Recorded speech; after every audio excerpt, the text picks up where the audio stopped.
नमस्कार मित्रों, स्वागत है आपका हमारे इस वीडियो में। मित्रों, आज मैं बताऊंगा आपको मेडिकल लाइफ के कुछ बेसिक नॉलेज के बारे में जिन्हें आप सबको पता होना चाहिए, जैसे कि blood pressure, oxygen level, pulse rate, body temperature. ये सब मेडिकल लाइफ के कुछ बेसिक नॉलेज है जिन्हें आप सबको पता होना चाहिए। पहले मैं बताऊँगा आपको ब्लड प्रेशर के बारे में। आपके शरीर में कितना ब्लड प्रेशर हाई होता है और कितना ब्लड प्रेशर नॉर्मल होता है, वो मैं आपको बताऊंगा इस वीडियो में। तो मित्रों, इस वीडियो ध्यान से देखो। ब्लड प्रेशर दो तरह के होते हैं, जैसे कि सिस्टोलिक और डिस्टोलिक। सिस्टोलिक का मतलब ऊपर का ब्लड प्रेशर और डिस्टोलिक का मतलब नीचे का ब्लड प्रेशर। अगर आपके शरीर में ब्लड प्रेशर ऊपर का 120 हो मतलब कि सिस्टोलिक और नीचे का 80 हो मतलब डिस्टोलिक, तो वो नॉर्मल ब्लड प्रेशर माना जाता है। और अगर आपका ब्लड प्रेशर ऊपर का 130 हो और नीचे का 85 हो तो आपका ब्लड प्रेशर नॉर्मल माना जाता है, मतलब कि कंट्रोल में होता है। और अगर आपका ब्लड प्रेशर ऊपर का 140 हो और नीचे का 90 हो तो थोड़ा बढ़ा हुआ ब्लड प्रेशर माना जाता है। और अगर आपका ब्लड प्रेशर सिस्टोलिक ऊपर का 150 हो और नीचे का 95 हो तो बहुत बढ़ा हुआ ब्लड प्रेशर माना जाता है। बहुत बढ़ा हुआ ब्लड प्रेशर है आपका तो आपको डॉक्टर की सलाह लेनी चाहिए। अब मैं बताऊंगा आपको ऑक्सीजन लेवल के बारे में। ऑक्सीजन लेवल ऑक्सीमीटर से मापने पर अगर 94 आता है तो आपका सामान्य कहलाता है ऑक्सीजन लेवल।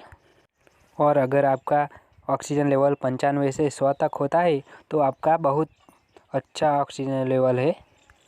और अगर आपका ऑक्सीजन लेवल 90 से 93 तक होता है तो आपका थोड़ा कम माना जाता है ऑक्सीजन लेवल।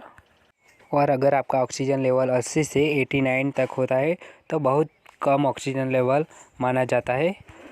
और अगर आपका ऑक्सीजन लेवल बहुत कम है तो आपको डॉक्टर की सलाह के बाद एडमिट होना चाहिए। अब मैं बताऊंगा आपको पल्स रेट के बारे में। पल्स रेट का मतलब है आपका हार्ट रेट। आपका हार्ट 1 मिनट में कितने तक दबकता है। अगर आपका हार्ट प्रति मिनट 72 तक दबकता है तो आपका स्टैंडर्ड यानी कि आपका बहुत अच्छा पल्स रेट है।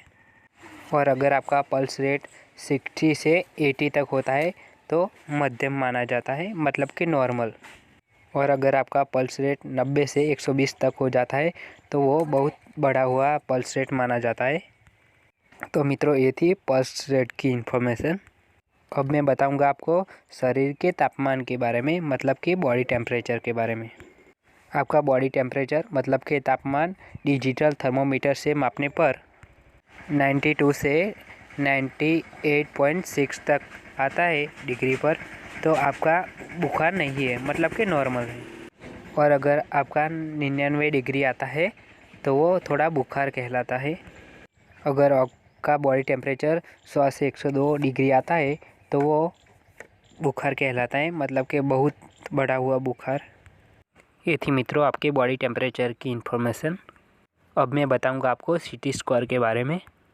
HRCT या सीटी स्कैन करने पर आपका 0 से 8 आए तो वो नॉर्मल माना जाता है, मतलब कि मिल्ड इन्फेक्शन। और अगर आपका स्कोर HRCT स्कोर 9 से 80 तक आता है तो मॉडरेट इन्फेक्शन कहलाता है, मतलब कि थोड़ा इन्फेक्शन हुआ है। और अगर आपका HRCT स्कोर 19 से 25 तक आता है तो बहुत गंभीर कहलाता है, मतलब कि सेवर इन्फेक्शन, मतलब कि आपके लंग्स में बहुत ज़्यादा इन्फेक्शन हुआ है। अगर आपको HRCT स्कोर में मिल्ड इन्फेक्शन है तो आप नॉर्मल दवा से ठीक हो सकते हो। और अगर आपको सीवियर इन्फेक्शन है तो आपको वेंटिलेटर और ऑक्सीजन की ज़रूरत पड़ती है। मित्रों, ये थी मेडिकल लाइफ की कुछ बेसिक नॉलेज के बारे में। तो मित्रों, आपको ये वीडियो पसंद आया है तो वीडियो को लाइक, शेयर और इस चैनल को सब्सक्राइब कर दो।